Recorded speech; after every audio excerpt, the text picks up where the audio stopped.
গান ভায়োলেন্সৰ ভয়ংকৰ ঘটনা দুৰ্বৃত্তৰ গুলিত নিহত হৈছে শিশুসহ ৬জন এই মুহূৰ্তত এটা ব্ৰেকিং নিউজ দিবলৈ ওলাইছো আপোনালোকক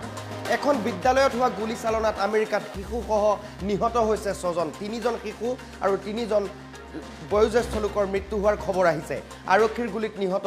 গুলিবৰ্ষণ কৰা আততায়ু এই মুহূৰ্তত আমি কেইখনমান ষ্টিল ফটো দেখুৱাম আপোনালোকক ২৮ বছৰীয়া এজন প্ৰাক্তন ছাত্ৰই সংঘটিত কৰিছিল এই ঘটনা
হৈছে চাঞ্চল্যকৰ ঘটনা আৰক্ষীৰ গুলিত ইতিমধ্যে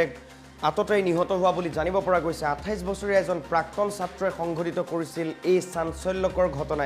এখন বিদ্যালয়ত প্ৰৱেশ কৰি এপিনৰ পৰা কেৱল গুলিয়াই গৈছিল সম্পূৰ্ণ পৰিকল্পিতভাৱে প্ৰাক্তন ছাত্ৰজনে এই ঘটনা সংঘটিত কৰিছিল বুলি জানিবলৈ দিছে আৰক্ষীয়ে আমেৰিকাত দিনক দিনে বৃদ্ধি পাইছে গান ভায়োলেন্সৰ ঘটনা গুলিবৰ্ষণ কৰা অড্ৰি হেলে লগত লৈ আহিছিল বিদ্যালয়খনৰ মেপ সমস্ত পৰিকল্পনা কৰি আহিছিল কেনি সোমাব কেনি ওলাব সেই পৰিকল্পনা কৰি আহিছিল আৰু এপিনৰ পৰা নিৰ্বিচাৰে কৰি গৈছিল গুলিবৰ্ষণ ভয়ংকৰ ঘটনা সংঘটিত হৈছে আমেৰিকাৰ এখন বিদ্যালয়ত ৩জন ছাত্ৰৰ মৃত্যু হৈছে আৰু ৩গৰাকী শিক্ষক শিক্ষয়িত্ৰীৰ মৃত্যু হোৱা বুলি জানিব পৰা গৈছে মুঠ ৬জনৰ মৃত্যু হোৱাৰ খবৰ আহিছে আৰু তাৰ পাছতে আমেৰিকাত হাহাকাৰ পৰিৱেশ ভয়ংকৰ গুলিচালনাৰ ঘটনা সংঘটিত হৈছে এইদৰে কান্দোনত ভাঙি পৰিছে ছাত্ৰ ছাত্ৰীসকল